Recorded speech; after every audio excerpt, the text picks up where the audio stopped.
Welcome, dreamers, to the realm where time whispers its secrets through dust and shadow. You have arrived at the threshold of history's forgotten cradle, where the dawn of civilization still lingers like smoke from an ancient hearth. Tonight we do not merely study ruins or recount the dry details of archaeology. No, we enter a deeper stillness, a breath held by the earth itself. We journey to the Neolithic city of Çatalhöyük, a name etched into clay and silence, a place some call the first true city, yet still wrapped in enigma. Its people built homes without doors. They walked across rooftops, they buried their dead beneath their beds. And though they vanished long ago, the spirit of Çatalhöyük still hums in the soil, waiting to be remembered not with urgency, but with reverence. So before we embark on this quiet journey through time's mysteries, if these ancient whispers resonate with your soul, let your presence be known through a gentle light, and join our circle of dreamers by subscribing, so you may return again to wander through the forgotten mists of history, and share with us, fellow dreamer, from which corner of the world you drift into tonight's tale. Let the circle of sleepers grow,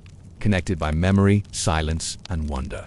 Now, close your eyes, breathe slowly, let the dust settle, and step with us into Çatalhöyük, the city before time remembered cities. The plain stretches endlessly, a canvas of ochre and dust where the wind sings in low, mournful tones. There is no skyline here, no towering monuments, no gates or walls. Only a mound rises gently from the earth, unremarkable at first glance. A simple swell of soil amidst the flatness of the Anatolian plateau. Yet beneath this mound, beneath centuries of wind-blown memory, lies a secret older than empire. This is Çatalhöyük, a place older than the pyramids, older than Babylon, older even than the writing that would one day attempt to describe it. And though its name has come down to us in a modern tongue, its spirit belongs to the deep silence of prehistory. It is a city before cities, a village of ghosts, of hearth smoke and blood and bone, buried and preserved in the patient earth. Let us descend gently into its beginnings. 8,000 years ago, perhaps more, people came here, drawn by something unseen, but perhaps by the promise of shelter, of fertile floodplains, of stone and sun. They did not come to build monuments to themselves, they came to live. The land was kind then, the Konya Plain, as we call it today, spread wide and green during the Neolithic. Marshlands shimmered nearby, rich with reeds and birdsong. Rivers pulsed with life. The seasons turned in dependable rhythm. Here, these ancient ones dug in their heels, raised their children, and buried their dead. And what they built was not simple. No streets marked Çatalhöyük, no walls separated home from home. Instead, the city grew like coral, dwelling pressed to dwelling, walls kissed by the sun, rooftops becoming pathways. To walk the city was to walk the roofs. To enter one's home was to climb down through an opening in the ceiling. A world turned inward, where the sky was both protector and frontier. There were no palaces, no thrones, no kings or generals whose names resounded through the ages. In Çatalhöyük, the society appears equal. Men and women alike bore the marks of labor, of ritual, of love. There is no evidence of hierarchy, no grand tombs, no buried treasures to separate the noble from the common, just lives interwoven. And yet, even without royalty or conquest, their city thrived for over 1,000 years. The rooms were modest, rectangular spaces of mud, brick, and plaster, painted with ochre and decorated with the symbols of their inner world. Bulls' horns embedded into the walls, reliefs of leopards, hands smeared in paint, echoing the form of the maker long after the maker had gone. They cooked in hearths, they slept on platforms of clay, they stored grain in bins, dried meat on racks, and shaped their days according to the sun's slow crawl across the sky. But what sets Çatalhöyük apart is what lies beneath the floor. For here, among these silent walls, the dead remained with the living. Beneath the sleeping platforms, beneath the hearths and tables and quiet spaces of daily life, they buried their loved ones, carefully, tenderly, sometimes wrapped, sometimes painted. Occasionally, skulls were retrieved later, perhaps for veneration, or memory, or mystery. Imagine living above your ancestors, cooking above the bones of your mother, sleeping above your child. This was not grotesque, it was sacred. In Çatalhöyük, death was not a departure, it was a folding inward, a return to the hearth. Each burial was deliberate, each home a crypt, each wall a witness. They lived closely, not only to each other, but to their past. Archaeologists, brushing dust from ancient skeletons, found multiple generations within single rooms. The placement was not random. Infants beside adults, children beneath Sometimes bodies were buried, unearthed, and reburied again. An act of remembrance or ritual we still do not fully understand. Why did they live this way? No one knows for certain. And perhaps that is as it should be, for not every mystery seeks resolution. The soul of Çatalhöyük is not found in what it tells us, but in what it refuses to explain. We find no temples in this city, yet the walls themselves are covered in sacred symbols. Perhaps every home was a temple. Perhaps every breath was a prayer. Their rituals were not confined. They were embedded into life itself. On some walls, we see paintings of vultures, their wings spread over headless human forms. Were these depictions of death, of transformation, of sky burial where the body is returned to the birds? Or were they symbols of something else? Of rebirth, of watching, of power?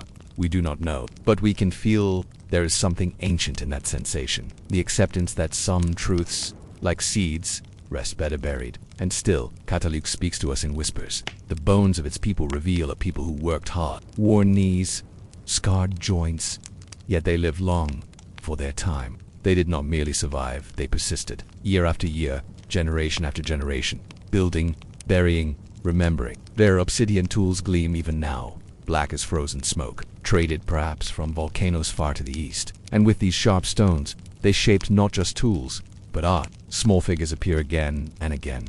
Rounded, full-bodied goddesses, seated on thrones, flanked by leopards, the so-called mother goddess, fertile, strong, timeless.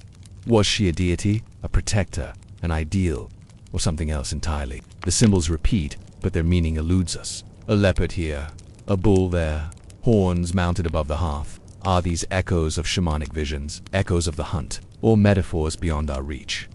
Again, Çatalhöyük remains silent, and perhaps it is in that silence that we find its magic. In the slow breath of time passing through painted rooms, in the way dust curls through a shaft of light in a place once full of voices, in the knowledge that people once gathered here, as we gather now, not for fame, not for conquest, but to live, to dream, to remember. Their memory is not carved in stone or shouted in epic verse. It is whispered in soot and bone, in the stillness beneath our feet. And now, as we linger at the threshold of their world, we too become witnesses.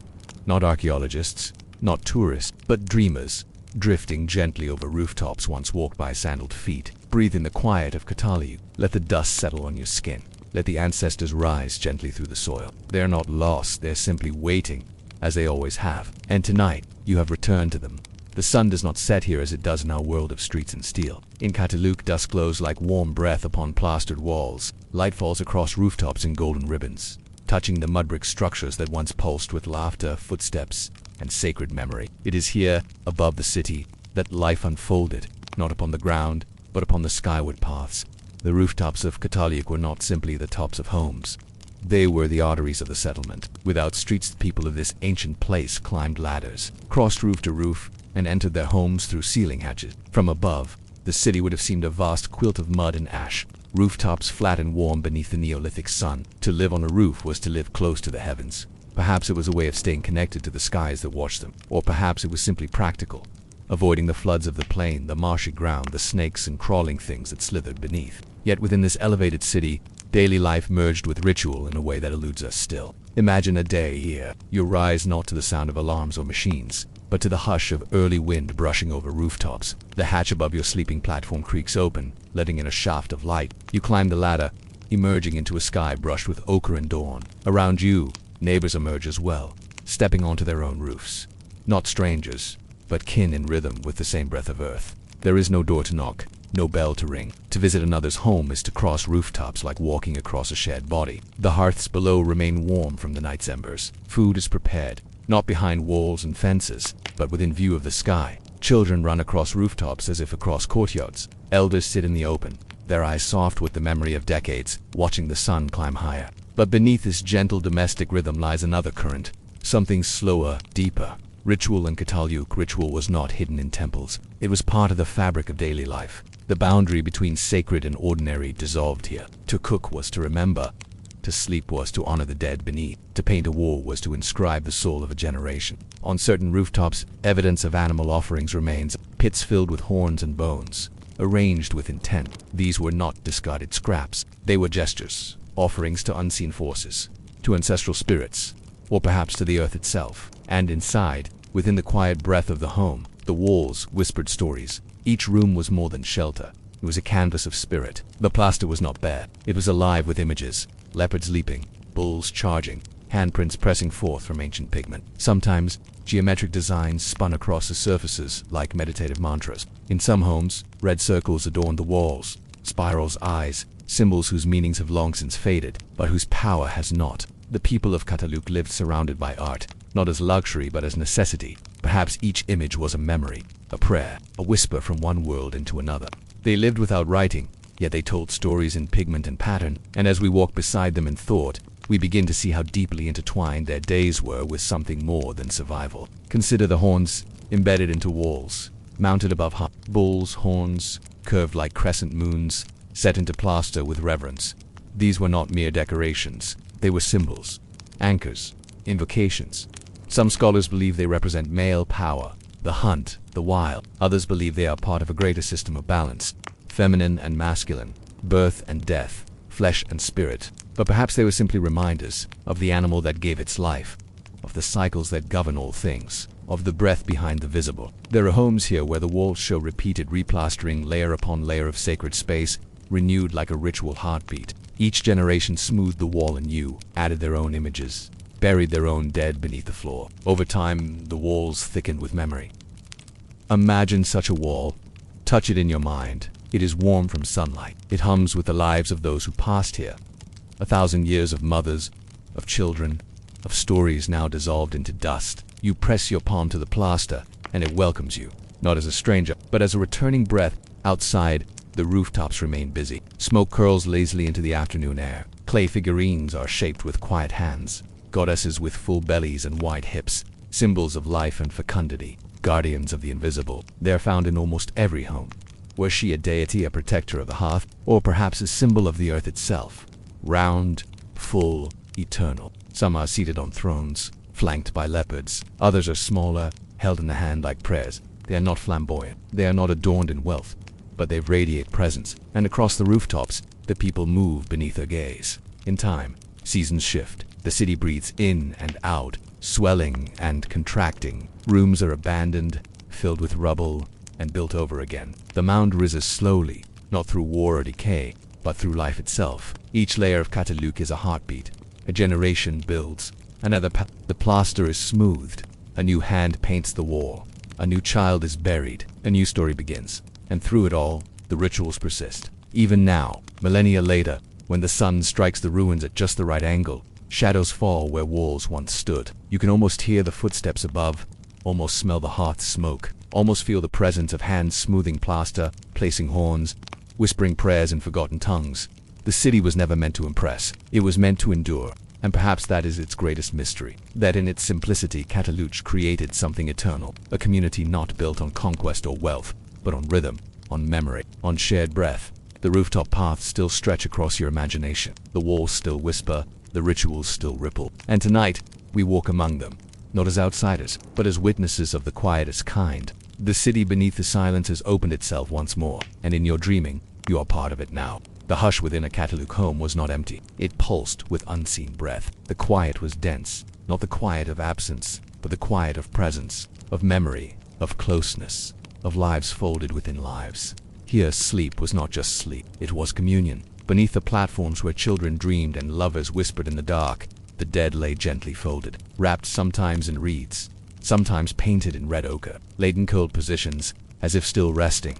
They were not hidden away. They were not taken to separate tombs or distant fields. They remained close as breath beneath the beds of those who had loved them. And so, death was not departure, it was a kind of return. A grandmother passed, and her bones were laid beneath the floor, not in sorrow alone, but in ritual. A daughter died young, and her presence lingered, not in the air but in the earth of the home. Her parents still cooked, laughed, and prayed above her. There was no fear in this, only reverence. Archaeologists uncover these burials with reverent hands, finding the signs of care. Skulls protected with mats, ochre traced around joints and eyes, grave goods nestled near ribs and limbs. Sometimes a body was left untouched, other times the skull was removed later, perhaps kept, perhaps honored in ceremonies we will never fully understand. This removal was not destruction, it was devotion. The skull, to these people, may have held something sacred.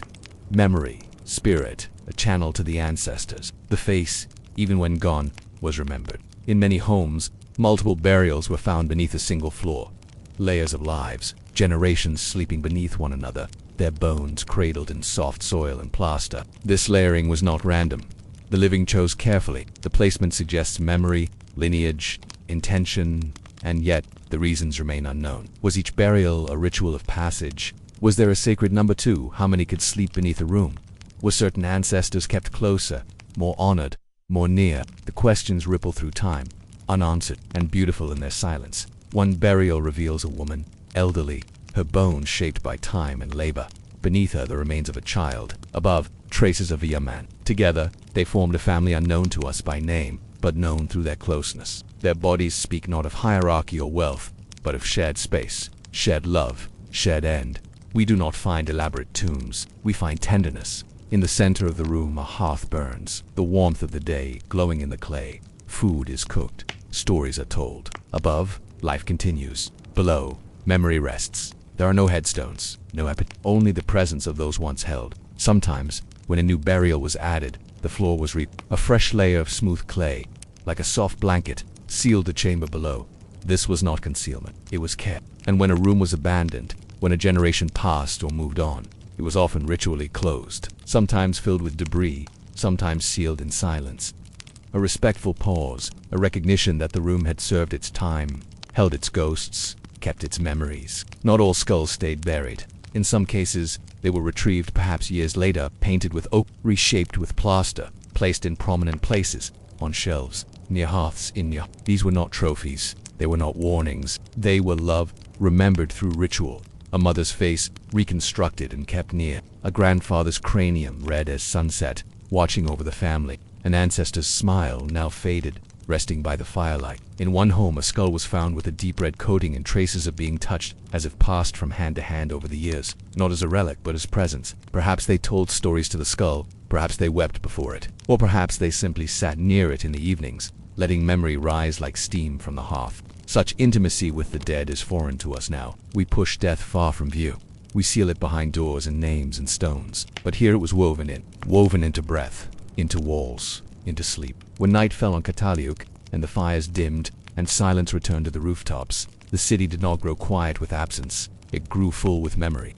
The walls glowed with the last light of stories. The beds cradled not only the living, but the generations before them. And so, in sleep, they dreamed together, the living and the dead, one breath apart. This was not a city of forgetting. It was a city of return. Each plastered room was an echo chamber of time. Each burial, a thread binding flesh to spirit, presence to past. Even in the act of building a new room, the past was never erased. The walls of old houses were scraped and reused. The clay of ancient floors became the foundation of new lives. Memory was not left behind. It was built upon. In this way, Çatalhöyük became not only a city of the living, but a city of the layered soul. A slow heartbeat, rising through centuries of soot and bone. And when we walk its paths today, when we gaze upon the exposed floors, the silent ladders, the hollowed hearths, we do not walk alone. The dead are still there, still listening, still dreaming, still remembering. They lie beneath the dust. Yes. But they also rise in the wind, in the shapes of the walls, in the warmth of morning sun upon ancient mud. They were not afraid of death. They welcomed it home. And perhaps that is the lesson, spoken not in words, but in clay and silence.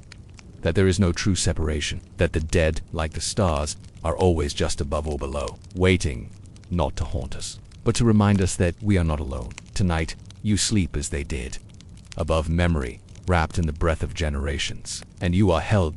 There is a kind of language that lives in the earth, a language without grammar or syllable, without ink or parchment. It speaks through texture, through shape, through the worn ridges of a handprint pressed into drying clay. In Çatalhöyük, this unspoken language was everywhere. The people of this place had no writing, no script carved into stone or bone, yet their world was rich with meaning. A tapestry of symbols and patterns, gestures and markings that formed a vocabulary all their own. Here a spiral etched into a wall glowed with ochre. There, a pair of vultures hovered in pigment above a headless form. In another place, bull horns curved out from the plaster like silent sentinels. We do not know what these meant, but perhaps, like dreams, their power was never an exact translation. It was in presence. The walls of Çatalhöyük were not blank. They were alive. Not merely decorated, but speaking. Each motif was more than art. It was an invocation, memory, possibly even magic. Let us linger in one such room. The light filters in from the rooftop hatch, casting soft shadows on the wall. A red ochre painting dances before your eyes. Two leopards flank a human figure. The leopard's forms are stylized, powerful. The human figure stands between them, arms raised. Is this a scene of myth, a ritual act, or a vision summoned in trance? We do not know, but we feel this feeling the gentle pull at the chest, the slowing of breath, is the true vocabulary of Çatalhöyük. It is not analytic.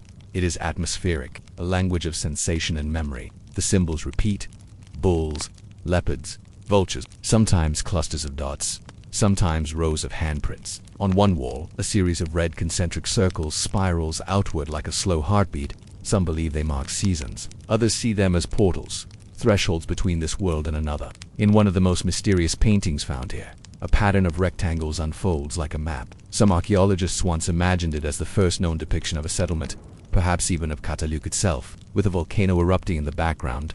Others cautioned against such certainty, but the power of the image remains. Even if it is not a map, it is a memory, and in this city where the dead sleep beneath the living, memory was everything.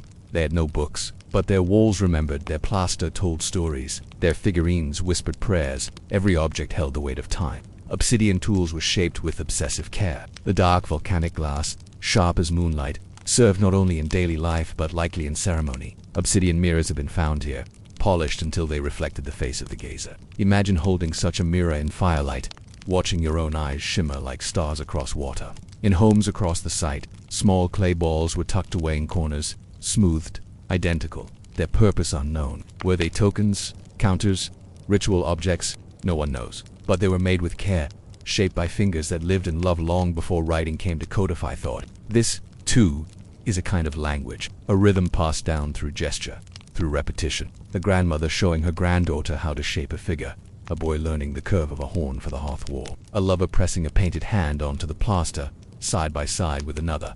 They didn't need an alphabet to leave messages. Their messages were made in motion, in shadow, in the stillness between words. And in that silence, we begin to hear them listen. A pot drops softly onto the clay floor. Its rim is etched with zigzags. The same pattern is found on a wall nearby. Perhaps it marks ownership, or a season, or simply beauty. On another wall, a series of fingerprints trail downward.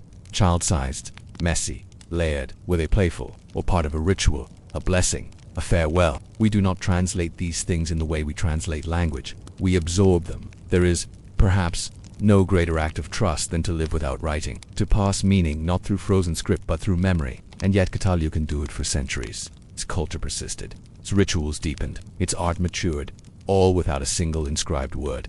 What does that tell us? That meaning is not bound to language, that wisdom can live in form, that memory can be cradled in silence. Their stories still surround us, in painted vultures, in the weight of clay figures, in the deliberate placement of bones and hearts. Each room was a sentence, each generation a paragraph, each burial a period in a story still unfolding. And so we learn to read differently, not with the eye alone, but with the body, with the breath. We learn to see the curve of a horn as both shape and symbol, to feel the spiral not as decoration, but as motion, as time. In Çatalhöyük, a child was born into a world of signs. They learned not to read words, but to read rhythm. The rhythm of seasons, the rhythm of plaster layered over time, the rhythm of hands shaping earth, over and over again. And when they died, they returned to that rhythm, laid beneath the floor, surrounded by those same symbols, the language of their life folding quietly around them. So tonight, as you listen, as you rest, let your thoughts wander not in noise, but in pattern. Let the symbols of this ancient world drift through your mind like falling feathers. Let your dreams be written in ochre and bone, in handprints and silence. For in the end, it is not the words we remember, but the feeling they leave behind. And Çatalhöyük leaves us with a language deeper than language, a story older than ink, a memory older than memory itself. She is small, rounded, timeless. Her form, shaped by hands long vanished, sits quietly in the soft dust of history. She does not wear a crown. She does not hold a weapon. She does not glare with divine judgment. Instead, her belly swells with life. Her breasts rest heavily, full. Her arms curl gently at her sides. She is not carved in stone or cast in bronze. She is made of clay, of earth and water, of the same matter as the homes of Çatalhöyük, as the hearths and the hands that built them. And yet, she endures. The figurine often called the Mother Goddess is not singular. She appears again and again throughout Çatalhöyük. Some stand, some sit, some have thrones flanked by leopards. Others are small enough to rest in a palm, soft from centuries of touch. But all share the same serene, grounded presence, a presence that speaks not of rule, but of rhythm, not of dominion, but of becoming. Let us sit with her for a moment.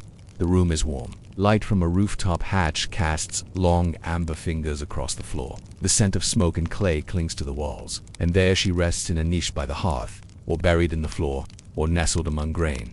Not as an idol, not as decoration, but as a reminder, a whisper from the deep past that life comes from the dark, from the hidden, from the soil. The people of Çatalhöyük did not write down her name. We do not know what they called her or if they named her at all. Perhaps she was not a single goddess, but a symbol of something larger, of the earth's fertility, of the eternal return, of the mysteries of birth and time. Her hips are wide, her legs are thick. Her form is not one of power over others, but of power within.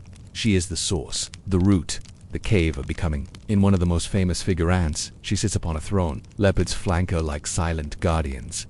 Her hands rest on her knees. Her face is worn, calm, watching. Did the people pray to her? Did they carry her in rituals? Was she held during birth, during planting, during mourning? Or was she simply there, a companion to life's transitions? Perhaps she was not worshipped, but remembered. Not revered, but held. A grandmother of all, watching over the city, not from on high, but from within the walls themselves. Her presence is not limited to one place. She is found in many homes, suggesting she was not the property of a priesthood or a temple, but of everyone. She belonged to the hearth, to the birthbed, to the soil. In her rounded form, there is no judgment, only presence, and that, perhaps, is the secret to her longevity. She offers no commandments, no vengeance, only continuity. In a world where the dead sleep beneath the living, where homes are built upon homes, she sits quietly in the clay, bearing witness. Scholars have long debated her meaning.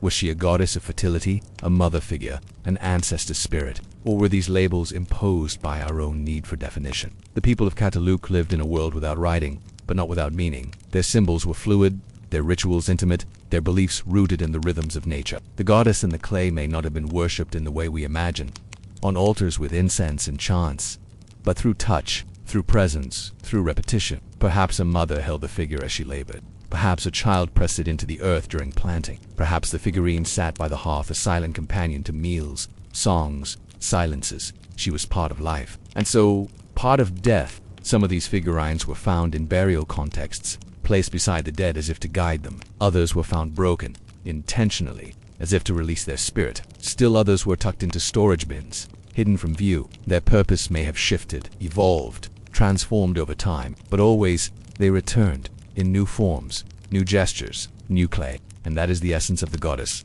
not permanence, but rebirth. In her we see the earth, always changing, always yielding. In her we see ourselves shaped by time, softened by care, held together by memory. She is not the only symbol in Çatalhöyük, but she is the one who lingers. When we look into her face, worn smooth by the ages, we do not see doctrine, we see reflection. She asks nothing, she reminds everything. The people who shaped her did not see gods as distant. The sacred was not somewhere else. It was here, in the home, in the hearth, in the soil. The goddess was not above, she was within. And as the seasons turned, as homes were built and filled and buried, she remained, waiting, not for worship, but for remembrance. She is not lost. She is not forgotten. She sits still, beneath your dreams now, just as she once sat beneath sleeping children and crackling fires. Her form is familiar, even if you've never seen her, because she speaks the oldest language, the language of holding, of becoming, of return. So as you drift into sleep, let her presence settle in your thoughts. The goddess in the clay, not watching, but accompanying, in silence, in stillness, in the shape of breath. They linger on the walls like echoes from a forgotten dream. The leopard and the bull, silent figures woven into the very plaster of not just images, but presences, symbols, watchers. They return again and again, their shapes both powerful and enigmatic. Guardians of a city with no written law, no kings, and no monuments. Only memory. We begin with the bull, curved horns, brought forward, a gaze fixed forever in ritual stillness. In many homes, the bull's presence is immediate and undeniable. His horns, real ones, were set into the walls above hearths, embedded into the clay like ancient antennae to the sacred. In some rooms, more than one pair was displayed, arranged in symmetry, like a chorus of ancestors. The bull was not merely admired, he was invoked. The symbolism is layered. To us, the bull might represent strength, virility, the untamed wild. In Çatalhöyük, he may have meant these things, or something older still, a bridge between life and mystery, a keeper of fire, a memory of the hunt and the animal's gift. There are signs that bulls were part of ceremony, skulls and horns arranged with intention, buried beneath floors, placed beside the dead. In some instances, horns were combined with plaster reliefs, forming stylized figures that watched over daily life, not terrifying, not decorative, but sacred. And still, we do not know why. Perhaps the bull was a symbol of the masculine divine. Perhaps he was a guardian of the hearth, a presence to witness the rhythms of life. Or perhaps he was something altogether different. Not a god, but a companion spirit. Then there is the leopard, unlike the bull, whose presence is physical. In horns, in skulls, in structure, the leopard lives in pigment, painted on walls, etched in relief, paired with human figures in ritual posture. Its body stretches in stylized arcs, its paws splayed, its tail coiled with power. The leopards are often shown in pairs, facing outward, guarding a central figure. They flank the seated goddess. They loom above ritual spaces. They move without motion. In the minds of the people of Çatalhöyük, the leopard was not just an animal. It was something more, something liminal. Was it a spirit guide, a symbol of protection, a force of transformation? The leopards never snarl. They do not attack. They do not run. They wait, eternally poised, eternally alert. They are watchers on the threshold. And what is the threshold? It is the place where one world touches another, where life meets death, where form meets formlessness, where dreams dissolve into memory. The people of this city lived on such thresholds, above their dead, beneath the sky, surrounded by images that were neither stories nor commandments, but invitations. The bull and the leopard were part of that language, not to be explained, but to be felt. Consider this: a young mother, weary from labor, kneels before a hearth. Above her, two bull horns curve outward, framing the smoke like an ancient frame. In the corner, a painted leopard watches from the wall, its spots like eyes in the dusk. She does not pray aloud, but in her silence, there is reverence. In her breath, recognition. The symbols are not separate from her. They are her reflections of the world within. Later, her child grows, climbs the ladder to the rooftop, sees the same horns, the same leopards, and feels them too, not as superstition, but as presence. The way we feel the warmth of a home, the hush of a sacred place. These animals were not just seen, they were lived with, and they lingered long after their bones had turned to dust. In a city with no palaces, no temples, no shrines, these images formed a sacred geography. The hearth, the horns, the leopards. Together, they shaped a space that was both daily and divine. Perhaps they reminded the people of the balance between wildness and safety. The bull, tamed by clay, yet ever powerful. The leopard, frozen in pigment, yet ever alert. They lived in contrast. The bull, heavy and grounded. The leopard, fluid and elusive. One of earth's, one a shadow. And between them, the people of Çatalhöyük moved, not as rulers of these forces, but as partners. We do not know the rituals they performed, but we see their traces. We feel the intention. Broken bull skulls placed deliberately, as if releasing something. Painted leopards renewed layer upon layer, as if their presence must be maintained. Figurines flanked by feline forms, as if protected. These were not acts of fear. They were gestures of belonging. Even today, as you walk the excavated spaces, the echo of these symbols remains. A horn here, a faded leopard there. They are not merely artifacts. They are guardians of atmosphere. And when you close your eyes, when you breathe in the dust of ancient homes and dream through the silence, the leopard and the bull return, not as beasts, but as memories, as metaphors, for strength, for transformation, for the mystery that lies always just beyond the firelight. So let them watch with you tonight. The bull with his unwavering gaze, the leopard with her endless stillness. Together they hold the silence, and in that silence, we sleep. Beneath the whisper of rooftops, beneath the gaze of bull and leopard, beneath the slow turning of the stars, the hearth burned. It was the center of every home in Çatalhöyük, not just as a place of warmth, but as the living heart of memory, of ritual, of daily rhythm. It was where meals began and where stories ended, where the living gathered, and the dead lingered quietly beneath. In a city without chimneys, smoke coiled upward through the same hatch, useful light and entry. Sunlight and firelight danced upon the plaster walls. The glow of flame cast shifting shapes upon images older than memory. The hearth was more than flame. It was the axis around which life turned. To sit at a hearth was to be in the presence of all things. The warmth of family, the closeness of the buried, the nearness of the sacred.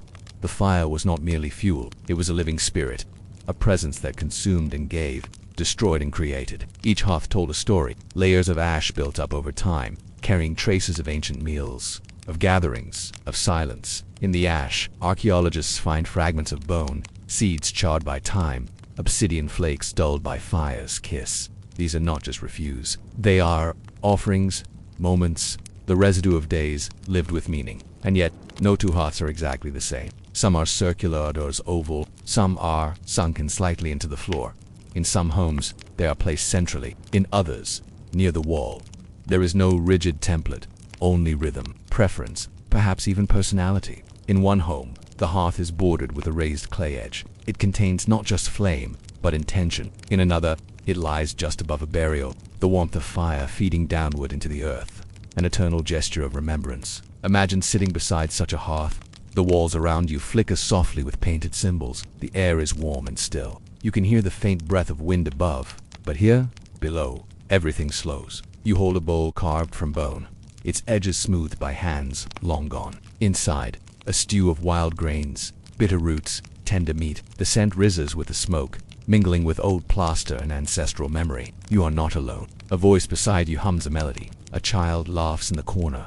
A figure rests on a platform nearby, wrapped in furs, and beneath your feet, perhaps, a grandmother sleeps in the soil, her bones curled into the position of a dreamer. The fire crackles softly, and with it, time blurs. The hearth was not just a source of heat, it was a portal. To tend the fire was to tend the boundary between worlds, the known and the unknown, the living and the past, the body and the spirit. Each log, each ember, each puff of ash rising upward was a small ritual. And when the fire dimmed, when embers cooled to gray dust, the space did not lose meaning. Ash was sacred. In Çatalhöyük, ash was used in burials. It lined the pits where the dead were placed. It coated objects tucked beside them. Ash was not discarded. It was gathered, repurposed, respected. Perhaps it was believed to carry a memory. Perhaps it purified. Or perhaps it simply whispered of time, of what is consumed and what remains. In some homes, archaeologists have found layers of ash between plaster, thin gray lines in the walls themselves, like veins of remembrance. These layers suggest burning not as destruction,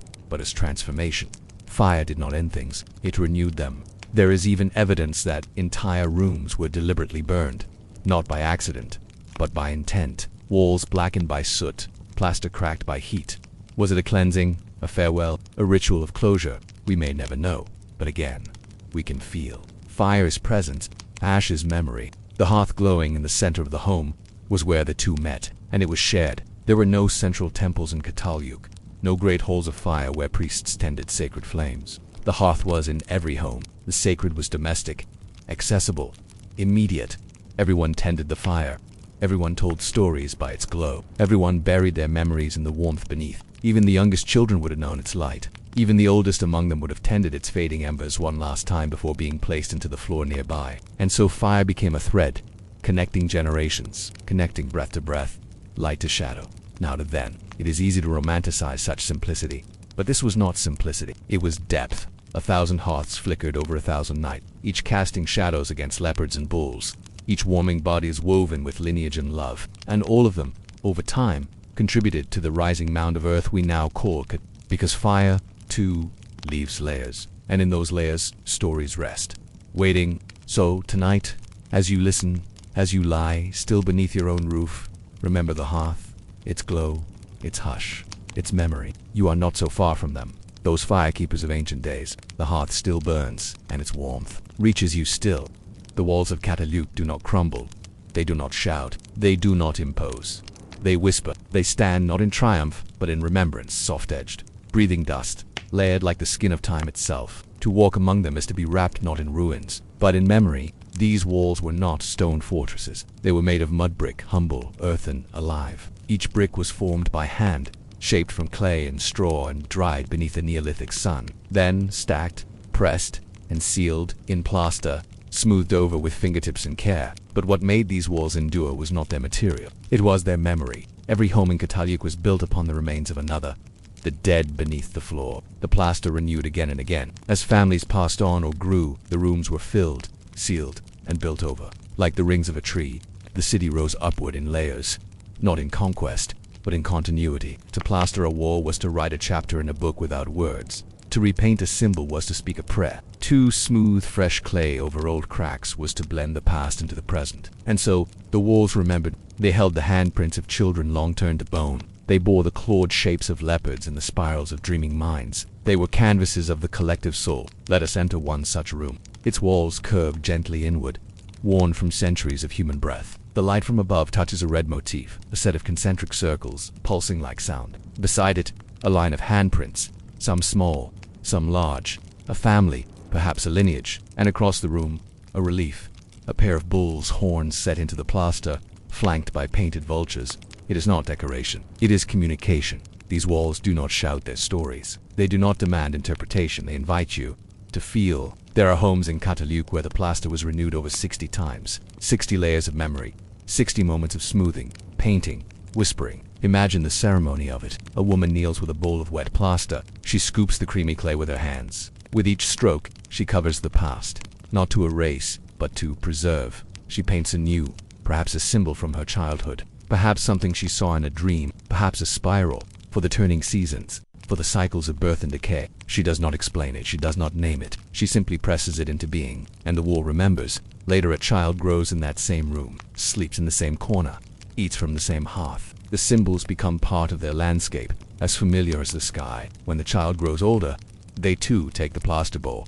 They too paint the wall. They too add a layer. This is not art for beauty's sake. This is presence. Each room becomes an archive of silent thought, a meditation etched in clay.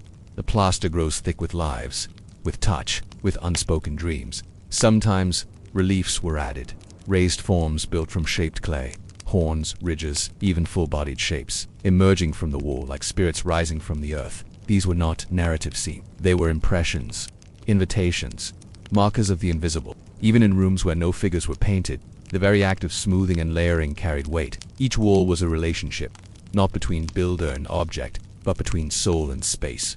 We often think of walls as things that separate, but in Çatalhöyük they were things that connected. They connected generations. They connected the living to the dead. They connected the hand to the spirit. In some cases, skulls of ancestors were placed within niches in the wall, bones beneath, skulls within. The walls became shrines, not of gods far away, but of family, of breath, of rhythm. And when the room was no longer needed, when a generation had passed, the space was ritually closed.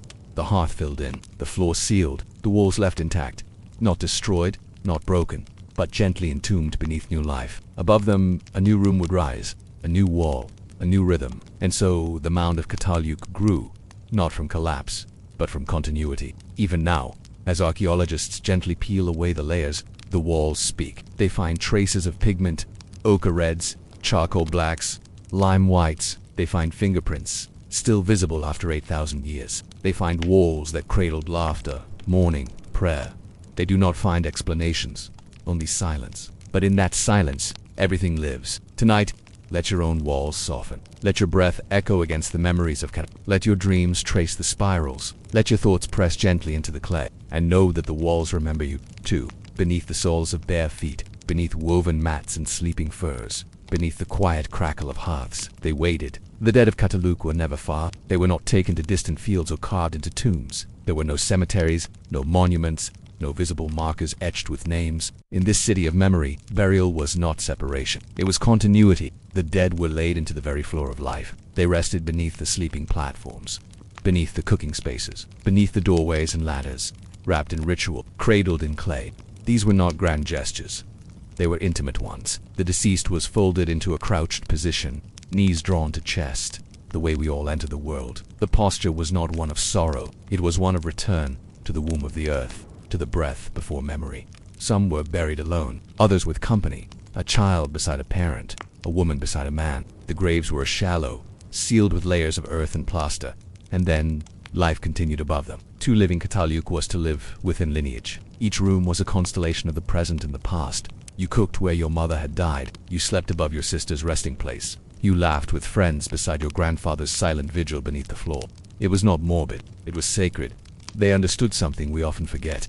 That memory does not leave us. It dwells in place, in pattern, in presence. Many burials were accompanied by gifts, obsidian blades, clay vessels, bone tools. These were not treasures, but companions, objects of use, of meaning, of identity. Perhaps the dead would need them beyond, or perhaps the living needed to offer them, to let go with grace. Some were buried with animal parts, a jawbone here, a horn there. These were not random inclusions. They carried symbolism, resonance, the bull's strength, the vulture's watchfulness, the leopard's power. And sometimes, the story was told again, because in Çatalhöyük some graves were reopened, not but remembered. Skulls were carefully retrieved from beneath the floor. They were painted, with ochre reds and black charcoals. Some were plastered over, shaped to resemble the face. These ancestral skulls were then placed in the home, on shelves, in niches, near the hearth. They were not feared, they were family. To hold a skull was to hold memory. Perhaps stories were told to it. Perhaps offerings were made beside it. Perhaps its presence was simply comfort,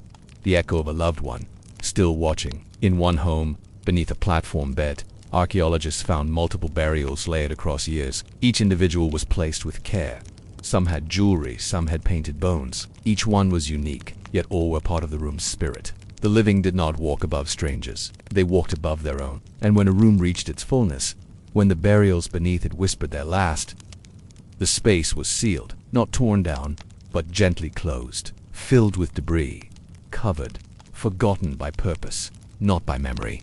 Above it, a new room would rise. The cycle continued. In this way, the very earth of Çatalhöyük became a womb of generations. The city did not grow through ambition. It grew through remembrance. We, in our modern world, are taught to divide the living from the dead.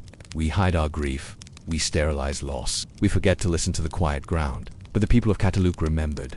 They remembered through proximity, through ritual, through silence. Each burial was a binding, not of grief alone, but of presence.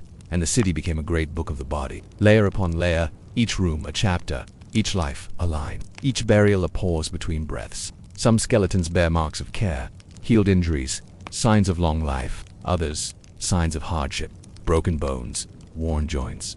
But all were treated with equal reverence. No golden sarcophagi, no engraved tablets, only earth, only home. Even children were honored. Tiny bones wrapped in matting, placed gently beside a hearth, given gifts. Beads, shells, small tools. Their absence did not erase them. It deepened their presence. And so, the hidden burials remind us that memory is not always loud. Sometimes it lies beneath, waiting soft sacred. As you rest tonight, imagine yourself in such a room. The plaster cooled beneath your back, a fire crackling softly above. Around you, painted walls and the breath of the ancestors. Below you, those who came before, not gone, but folded in. You are held by memory. You are part of the layer. And when your breath slows, you are not alone. The hidden burials remember. They have always remembered. It gleams in the dust like a shard of night. Obsidian volcanic glass. Sharp as silence. Dark as forgotten dreams. A material both beautiful and deadly. Fragile and eternal. In Çatalhöyük, obsidian was more than tool or ornament. It was a thread. A bridge. A whisper from distant lands. This city, though landlocked by marsh and mountain, was not alone. It reached outward. Through rivers, through hands, through stories carried by foot. Obsidian does not occur naturally near. The nearest known sources lie hundreds of kilometers away, in the volcanic flanks of the Cappadocian Mountains to the east, or even farther. And yet, the people of this settlement possessed it in abundance. Knapped blades and arrowheads, spear points and scrapers, mirrors polished to reflection, beads strung into neck, tiny shards worked into tools so delicate they seem like whispers. These objects were not only functional, they were relational. Each piece of obsidian carried with it not just purpose, but journey. Imagine the hand that passed it along. From trader to traveler, from stranger to neighbor, from mountain to plain, from fire to hot. Perhaps obsidian was brought by wandering families, their bags heavy with shimmering stone. Perhaps it passed through many hands, a slow migration of sparkle. Perhaps it was gifted, bartered, offered in ritual. And Çatalhöyük, though small to our eyes, was part of this ancient web, a node in a network older than empire, a quiet participant in the great exchange of meaning. Trade, in this time, was not transaction as we know it. There was no coin, no ledger, no signature. There was only trust, repetition, rhythm, a handful of grain for a blade, a tool for a vessel, a bead for a story. Each act of exchange was layered in ritual, and obsidian, with its uncanny brilliance, became both currency and mystery. Its edges were used to slice meat, to butcher animals, to cut sinew and hide. Its points tipped weapons, its flakes shaved wood, but its smoothness also drew the eye. Its reflection revealed the self. To look into an obsidian mirror was to meet a version of yourself shaped by fire and earth. Not a perfect likeness, a softened echo, a shimmer of the soul beneath the skin. Perhaps these mirrors were used in ritual, to summon visions, to see the faces of the dead, to trace the line between this world and the next. They were not everyday objects, they were invitations. In certain burials, obsidian blades are placed beside the dead, not as weapons, but as companions. In others, beads of obsidian encircle the neck or rest upon the chest, a final adornment, or perhaps a guide for the soul's passage. And in the refuse of daily life, obsidian flakes are scattered like stars, each one a trace of a task, a conversation, a decision. The people of Çatalhöyük did not merely receive obsidian, they shaped it, knapped it with precision, worked it with patience. The sound of stone on stone echoed across generations, a rhythm known to the hand passed from elder to youth. One tap, a twist, a breath, a flake falls, a shape emerges. This, too, was a kind of language, and as the tools multiplied, so too did the stories they carried. Obsidian may have traveled farther than we know, carried in packs, tucked into baskets, passed down lines of kinship and trust. It may have served as a marker of status or of connection. But what remains clear is this: even in this early time, even in a world without metal, without empire, without monument, people reach for one another, through trade, through trust, through obsidian. A fragment of black glass, found buried in a home in Çatalhöyük, speaks not only of skill, but of contact, of touch, of memory shaped by distance. The world was wider than the city, and yet it folded inward. Each obsidian flake became part of the hearth, part of the burial, part of the wall. Even the earth now, excavated with care, reveals layers glinting with obsidian like stars embedded in soil, the night sky beneath our feet. So as you drift now, dream not only of plaster and paint, dream a stone, smooth, silent, eternal. Dream of hands passing tools across plains, of strangers meeting by firelight, of stories exchanged in the hush of trade, and let a single shard of obsidian guide you through the dark, sharp, clear, and ancient. Most cities begin with lines, paths traced across soil, roads drawn between dwellings, boundaries, fences, walls, the architecture of order, of separation.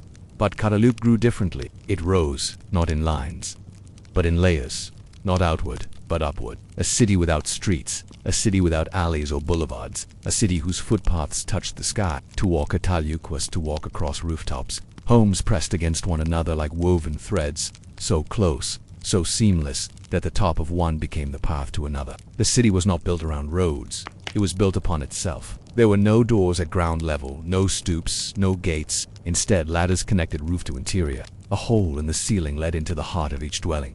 An entry and a chimney and a light shaft all in one. From above, Çatalhöyük must have looked like a great earthen hive, a honeycomb of flat rooftops, of chimneys curling smoke into the dawn, of people moving silently from one roof to the next. This was not an accident of design. It was a decision. By building this way, the people created both privacy and unity. No one house stood apart. No one dwelling dominated. Each was both individual and part of the whole. The rooftop became the street, the ceiling, the door, the ladder, the bridge between worlds.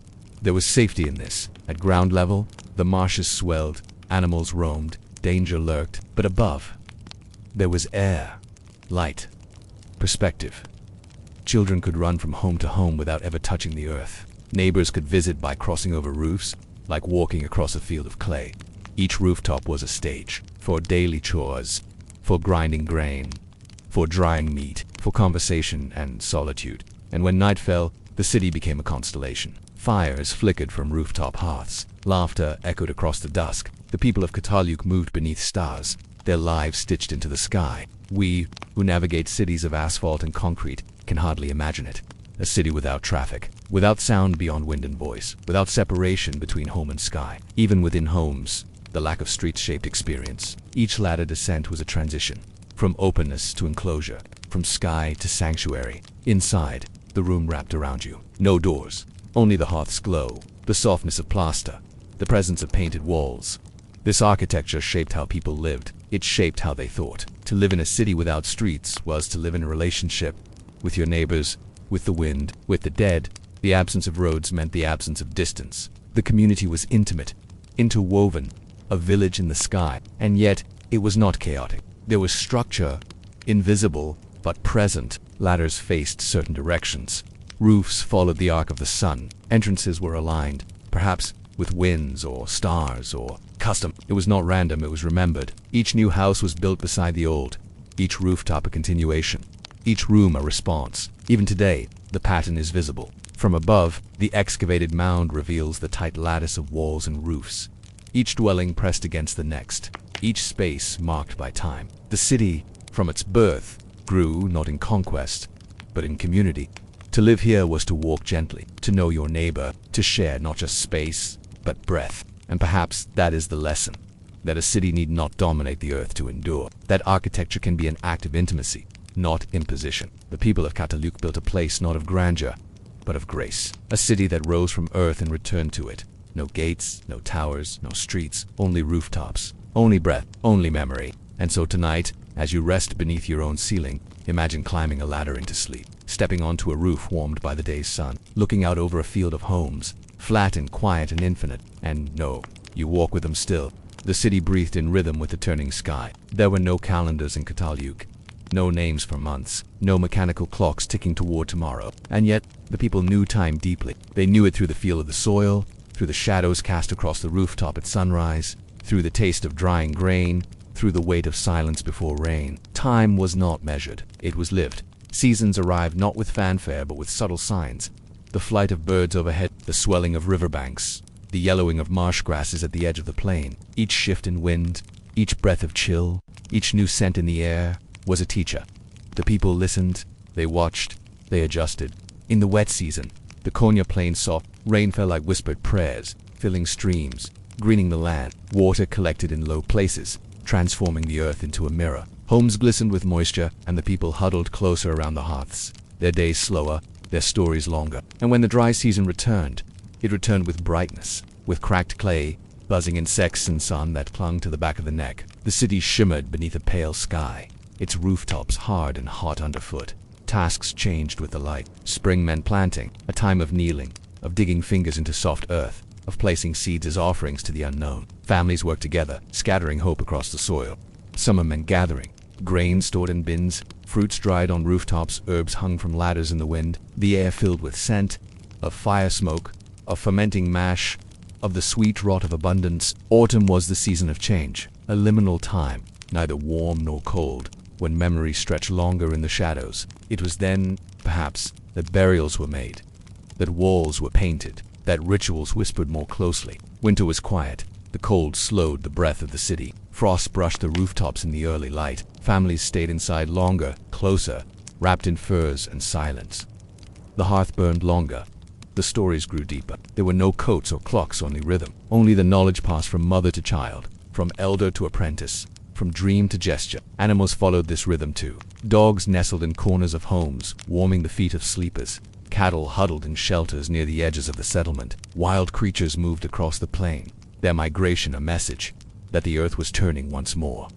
The city adjusted. Roof spaces once used for sleeping, now used for drying. Platforms once cleared for daily life, now filled with gathered grain. Each household danced with the seasons, not resisting, but flowing, and the walls recorded it all. Beneath layers of plaster, archaeologists find traces of different pigments applied at different times, colors that may have followed seasons. Ochre for warmth, black for mourning, white for renewal. In the dust layers build like sedimentary time. Each new layer of floor, each new level of wall, each burial marks a moment in the long breath of the earth. They did not write this history, they lived it, and now we find it in ash, in pollen, in traces left, in hearts and pots and bones. We see, for instance, that people adapted to change, to wet years and dry ones, to bounty and scarcity. They did not flee the plain. They remained, they listened, and they remembered. A drought might have meant harder grain, a flood, a new path carved in the land, but each season left its trace, and the people left theirs in return. A city that grew from memory, not from ambition. In our world, we often rush against seasons. We insulate, we distract, we forget. But in Çatalhöyük, time was not fought, it was welcomed. The people folded themselves into its rhythm, like roots into soil, like breath into silence. So tonight, wherever you are, as the night grows cooler or the air heavy with warmth, let the season touch you. Let the breath of the earth move through your thoughts. Let your body remember something older than clocks. Let the dust of Çatalhöyük settle softly across your skin, for you too are part of the turning. And the seasons, like dreams, always return. Long before the hum of machines, before the steel blade in the engine, there was the marsh. At the edges of Çatalhöyük's fertile plain, water shimmered in shallow pools. Reeds whispered in tangled walls, and birds called into the soft dawn.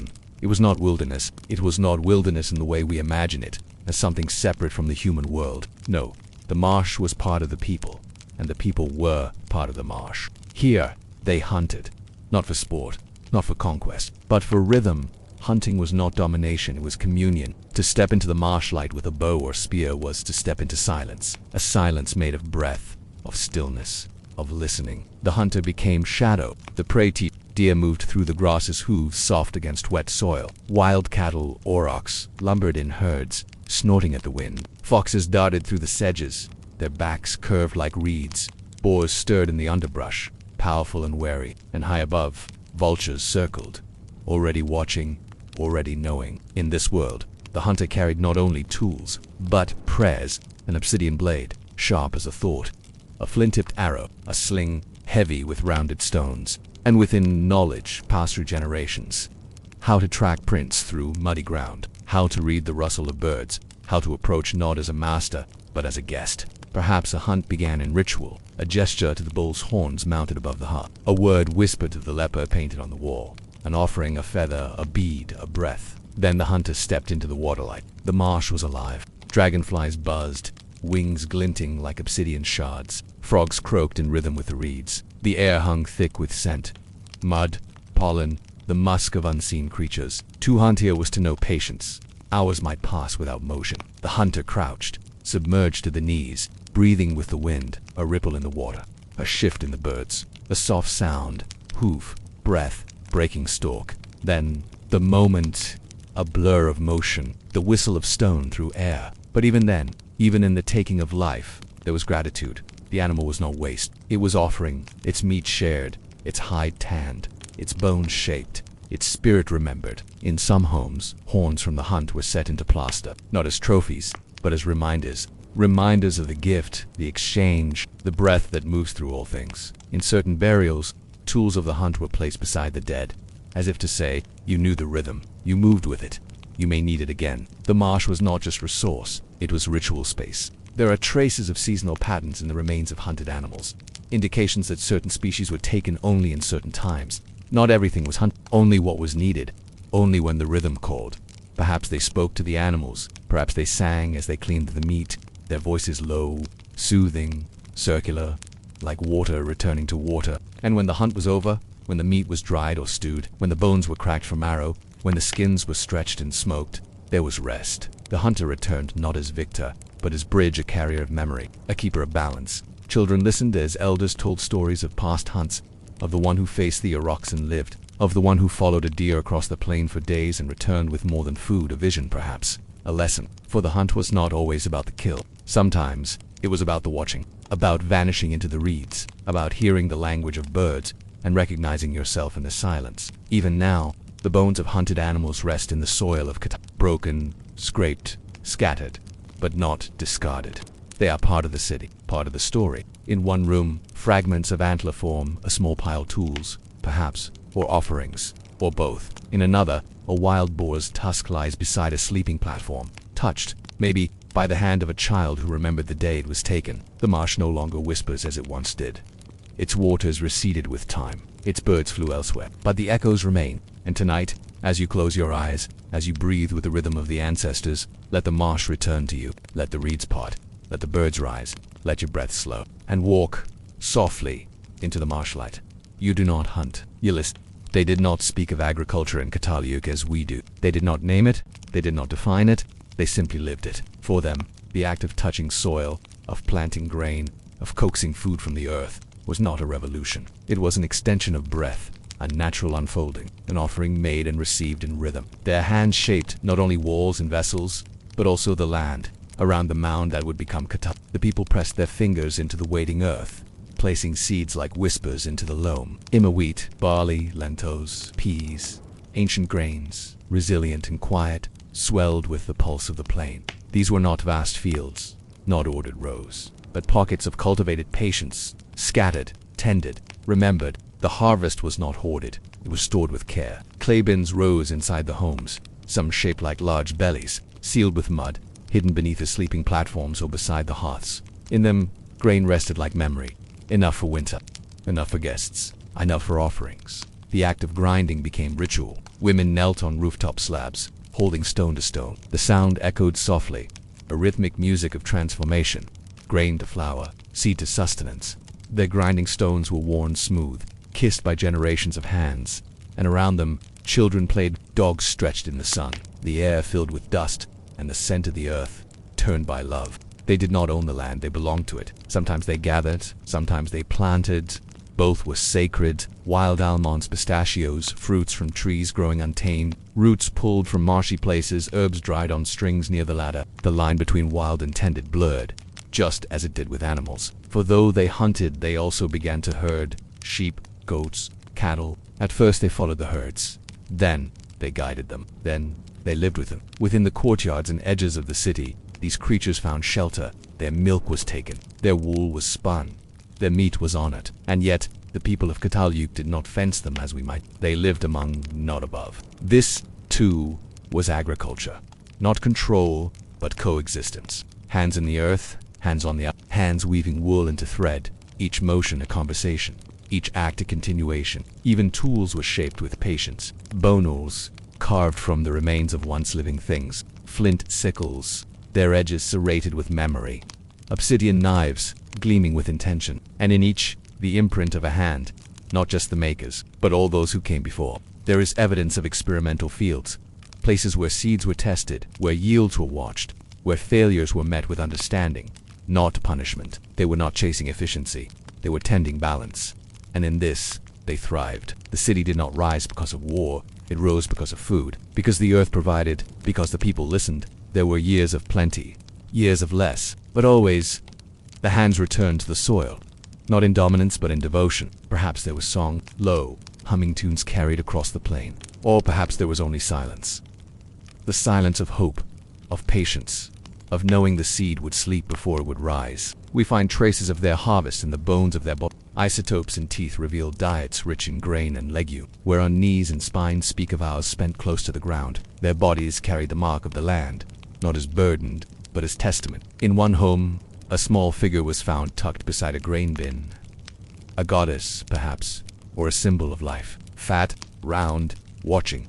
She was not far from the seed. She was part of it. Tonight, let your own breath deepen. Feel the soil beneath your dreaming mind. Feel your hands press into soft earth. Place the seed. Cover it gently. You need not rush. It will grow in its time, just as they did, just as we all do, with hands in the earth.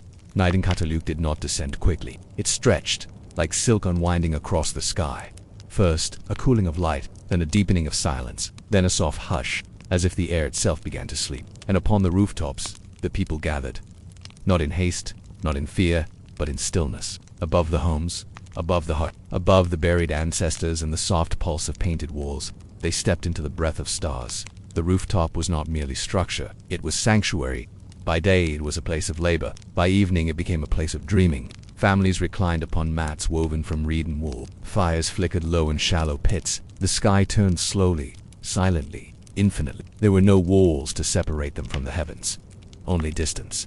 And even that, in feeling, was thin. Children listened as elders spoke, not loudly, not with lessons, but with story, tales of animals that once walked upright, of leopards who sang with human voices, of a woman carved from river mud who bore the first light in her chest. These stories were not myths as we name them. They were maps, not to places, but to understanding. Above them, the stars moved. They did not name them as we do. They did not chart them into constellations of conquest, but they noticed. They saw the way one star followed another. They knew when the brightest one disappeared. They felt the pull of the moon on water and grain, on birth and rest. Some say the people of Çatalhöyük were the first astronomers, but perhaps they were only dreamers, and perhaps that was more than enough. On certain walls, beneath layers of plaster, paintings show twin leopards flanking a central form, human perhaps or divine. To us, they might resemble a constellation, a mirror of the sky, pressed into the clay. And in one home, a cluster of painted dots forms a pattern, a symbol, a calendar, a memory. We cannot say, but we can feel its pulse. A record of time marked not by stone, but by rhythm. They did not build towers to reach the stars. They lay beneath them. And in their sleep, perhaps, they returned to them. To dream in Çatalhöyük was not escape, it was connection to the dead below, to the stars above, to the pulse between. Even in dreams, the city lived, breath by breath, rooftop by rooftop. The people curled into the sky. No walls, no glass, only warmth and wind. Perhaps they dreamed of animals, of deer that spoke secrets, of birds that carried the souls of the departed, of bulls that have walked beside them, silent and strong. Or perhaps their dreams were simple, a field of grain, the face of a grandmother, the sound of water returning to the marsh. What we know is this: the rooftops were not merely places of function, they were sacred, not as temples, but as thresholds. Thresholds between sleep and waking, between dust and starlight, between the body and the great, slow wheel of time. And when morning came, when the mist rose gently from the plain, when light brushed the edge of the mound, they rose again, quietly, gently, together, to climb a ladder into the sky, to lay beneath constellations older than memory, to drift into dreams where bulls and leopards whispered truths. This was the life above the rooftops, and it lives on. So as your eyes close now, as your breath softens, as the stars gather above your own home, Climb the ladder in your mind. Step onto the warm rooftop. Lie down beside the ancient ones. Let their dreams become yours. Let their silence hold you. Let the night wrap you in memory. Above the rooftops, all is still, and in that stillness, everything returns. It did not begin as a mound, it began as dust and clay, as hands shaping walls, as breaths shared across rooftops, as footsteps worn into ladders, as bones folded beneath beds. There was no single plan, no blueprint, no grand design, only rhythm, only return. And over time, the earth remembered. Layer upon layer, Çatalhöyük grew, not out, but up a city of memory, rising from itself, a slow, breathing monument to continuity. Each home that crumbled was not erased, it was covered, softly, deliberately, with clay and debris, with ash and dust, and over it, a new home would rise, not in conquest, not in novelty, but in repetition. This is how the mound formed, through lives, through dreams, through meals eaten by firelight, through burials whispered beneath the floor, through songs hummed on rooftops, through generations that did not move on, but stayed in our time. We build by replacement. We tear down to create.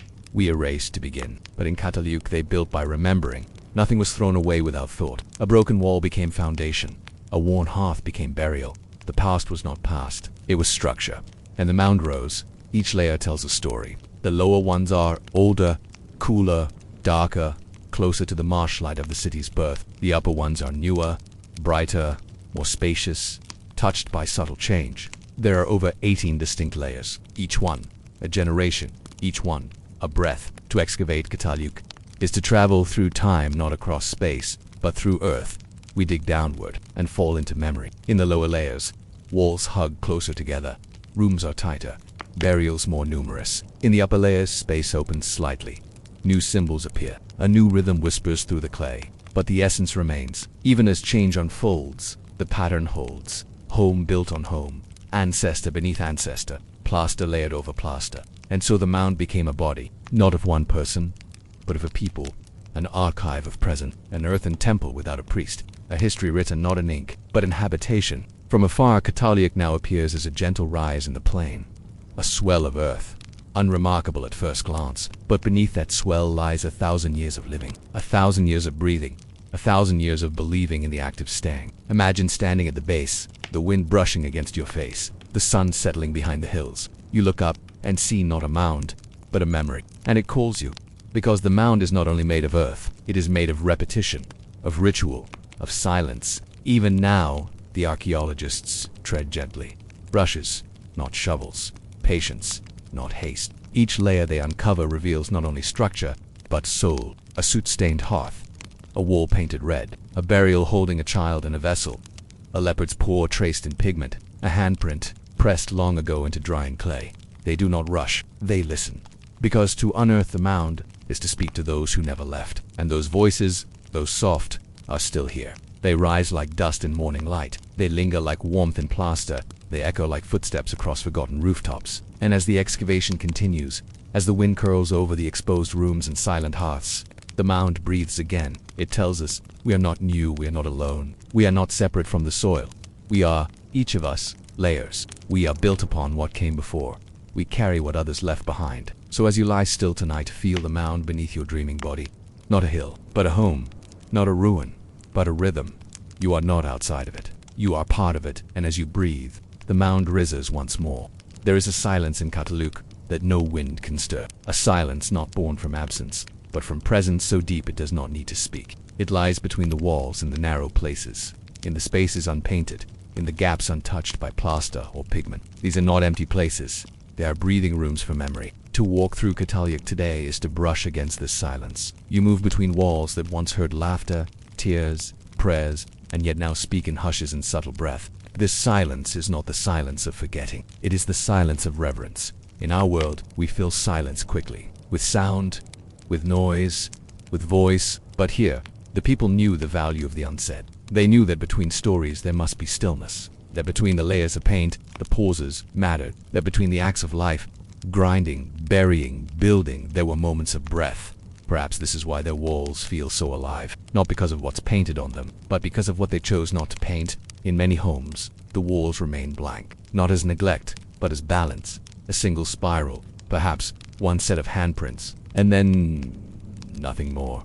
A clean surface, a canvas for light. It is there, in the absence, that presence expands. Imagine a room at dusk, a hearth no longer burning, smoke curled gently toward the roof hatch, now closed, a bowl left beside a mat, the shape of a body no longer present but not forgotten, the walls are soft with time, no decoration, only plaster, smooth, cream-colored, cool to the touch, and yet the room hums. With what? With the memory of all that happened here, with the press of bodies against clay, with the prayers whispered at sunrise, with the songs hummed before sleep. The silence does not fill the room, it reveals it.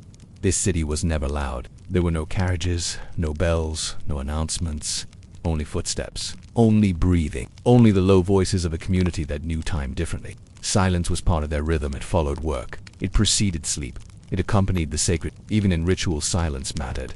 Before a burial, a pause, before a painting, reflection, before a meal, presence. This silence was not absence of thought, it was its deepest form. A space where memory could rise, where ancestors could be felt, where the breath of the earth could move unhindered. Today, when we excavate these rooms, we often focus on what is found, objects, symbols, tools, but we forget what was left behind, intentionally, not discarded, but unspoken. The people of Çatalhöyük knew that not all things needed form. Some things lived in the space between wall and wall, between dream and waking, between this life and the one below. The silence was the bridge, and tonight, it waits for you too, not to be filled, but to be honored, as your own walls settle into quiet, as your thoughts begin to drift, as your body curls beneath the weight of centuries. Let the silence between the walls hold you. Let it cradle you, like the earth cradled the dead. Let it whisper to you not in language, but in presence. You do not need words, you do not need answers. You only need breath, and in that breath,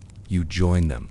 The quiet ones, the remembering ones, the dreamers who built a city from silence. They did not vanish. They did not drift into myth or dissolve into the past. They stayed beneath the floors, within the walls, in the silence, the symbols, the clay. The ancestors of Çatalhöyük were never gone. They were folded in, generation after generation. The people of this city lived not beside their dead, but among them, with them, through them. To walk into a home was not to enter an empty space. It was to enter a lineage, a memory kept in dust and breath. Under each sleeping platform, beneath each hearth, bones rested, curled, painted, wrapped, skulls waited, sometimes placed in baskets, sometimes kept in niches above eye level, not discarded, not feared, revered. The ancestors were presents. They watched the firelight flicker across painted walls. They heard the lullabies sung above. They knew the taste of the harvest once more, through those who ate in their shadow. In our world, the dead are often walled away, removed, made, distant, named only in stone. But in Çatalhöyük, death was not a door, it was a breath. A quiet turning. There was no cemetery on the hill. The hill was the cemetery. And the homes were shrines. Sometimes, a skull was plastered, reshaped perhaps, to resemble the face it once bore. Painted in ochre, set near the hearth, cradled like memory. We do not know if they spoke to the skulls. We do not know if they named them, or simply remembered them through silence. But they did not forget. The ancestors stayed. They were part of the rhythm, the planting, the harvesting, the painting, the singing, the birth, the death, and everything between. In the walls, we find layers of plaster, dozens upon dozens, each one a breath of a generation, each one a gesture of continuation. Those who lived knew they would be joined, folded into the same earth, beneath the same floor, held by the same room. And so, there was no need for grand tombs, there was no fear of forgetting. To die in Çatalhöyük was to return home. We see this in the care, the way a skeleton is cradled, the objects placed beside it, tools, beads, vessels, not for wealth, not for status, but for presence. Each ancestor remained part of the living world, their bones warmed by fire above, their names, if there were names, remembered not by inscription but by the curve of a bowl, the sound of a story, the feel of a hand pressing clay. And when the time came to build a new home above the old, it was not destruction, it was deepening. The past was never removed, it was honored, layered, listened to. The city became a mountain of memory, a mound of return, and the ancestors stayed. Even now, they are here, in the bones unearthed by moonlight, in the traces of ochre along a buried cheekbone, in the hollow of a platform that once held breath. You may not know their names, but they know yours, because you are part of their rhythm now. You are listening, you are remembering, and that is what they asked. Not monuments, not worship, only this, that their breath might stir again in yours. So tonight, let them gather around you. Let the firelight dance across unseen faces. Let the bones beneath your floor be filled with warmth once more. They are not far. They never were. The ancestors stayed, and in your dreaming, You return to them. For over 1,000 years, the city breathed. Generation after generation built upon the bones of memory. Children became elders, and elders became ancestors, folded gently into the earth beneath each home. But one day, they stopped building. One day, a ladder was not climbed, a hearth fire was not lit, a rooftop was left without footsteps, and silence, deeper than all the rest, settled across the mound. They did not leave in haste. There are no signs of violence, no walls shattered, no bones broken in fear. The people of Çatalhöyük left like they lived, quietly, deliberately, in rhythm. But why? The plain remained. The rivers still flowed. The soil, though tired, could still yield. And yet, they went. Some believed the land could no longer hold them, that centuries of living had worn the soil thin, that the marsh withdrew, that the herds wandered farther. The breath of the earth, once steady, had shifted. Others believed it was cultural, that the rhythm had completed itself, that the mound had grown full, that the people had become ready, not to collapse, but to transform. There are signs that life did not end, but moved. New settlements appear in nearby places, new forms of living, new patterns, new shapes in the clay. But Çatalhöyük was left, the last homes, sealed, the last floors, swept to the final offerings, placed with gentle hands. Perhaps they understood that the city had become too full of memory, that to continue building upon it would be to forget the breath beneath. And so, they gave it back. They let it rest. The final rooftops crumbled, their ladders falling into stillness. The wind carried dust across the hearths, filling them slowly. Grass returned. Birdsong echoed, where footsteps once moved, and the mound grew quiet, not dead, not ruined, just waiting for the future to remember, for the wind to shift once more, for hands to touch its walls, for voices to ask again, what was this place? Who lived here? What did they know that we have forgotten? And in time, the mound answered, not loudly, not clearly, but with symbols, with layers, with silence. Archaeologists came with tools and questions, and the city revealed itself like a dream beneath dust. Wall by wall, room by room, layer by sacred layer, we now walk its ruins. But what we find are not ruins. We find breath made clay. We find intention made soil. We find lives that chose to remain together, until they did not. Their leaving was not an ending, it was a closing, a sealing of a sacred text. They did not forget Çatalhöyük. They carried its rhythm into the next place, its memory into the next form. And now, we carry it further still. Not in buildings, not in conquest, but in wonder, in listening, in dreaming, in laying our heads beneath ceilings, imagining the generations that once did the same. They left, but they did not vanish. They are here, in the silence, in the symbols, in the rhythm that never truly stopped. So tonight, as the wind curls through your window, as your own breath slows, as your body folds into stillness, imagine the final footsteps on the rooftop, the last glance back at a painted wall, the closing of a ladder hatch, softly, for the last time, and know that what they left behind was not emptiness. It was a gift. The city is silent now. No firelight flickers behind plastered walls. No children laugh along rooftops. No hands press fresh clay against a hearth. And yet, Çatalhöyük is not gone. It lingers, not in noise or monuments, but in something quieter, something softer, a dream shaped by hands and soot and breath, by the layering of time, not for empire, but for memory, by people who lived not to be remembered, but to belong, to place, to rhythm, to each other. They did not carve gods from marble, they shaped them from earth. They did not erect towers to speak to the heavens. They lay beneath the stars and listened. They did not write histories, they became them. And what remains now is not just ruins, but reverence.